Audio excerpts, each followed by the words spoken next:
Y a-t-il eu un antécédent?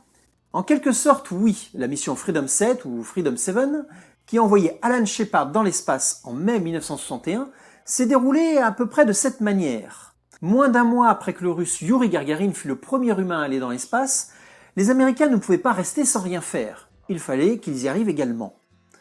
C'est pour cela que Alan Shepard est envoyé en urgence dans l'espace à bord de la capsule Mercury pour ne pas perdre la face devant les Russes. Mais Gagarin avait non seulement été le premier, mais il s'était également mis en orbite. Il est revenu sur le territoire soviétique d'où il était parti. Il avait donc fait une orbite complète autour de la planète.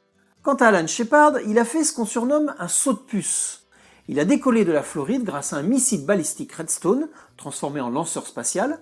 Redstone était incapable d'envoyer un humain en orbite. La fusée a donc donné l'impulsion initiale à la capsule Mercury pour qu'elle aille jusque dans l'espace. Ensuite, la capsule s'est détachée de son lanceur pour atteindre 187 km d'altitude. La capsule est redescendue en cloche, a freiné en entrant dans l'atmosphère avant de déployer les parachutes à 6 km du sol, puis atterrir dans l'océan Atlantique. À mérir plutôt. Alan Shepard a parcouru ainsi 487 km entre son point de départ et son point d'impact dans l'océan. Le vol entier a duré 15 minutes et 30 secondes. La durée du vol d'un avion de ligne pour égaler la même distance de 487 km aurait été plus du double. Ici, ce n'était en réalité pas du tout le but recherché. Il fallait aller dans l'espace, point.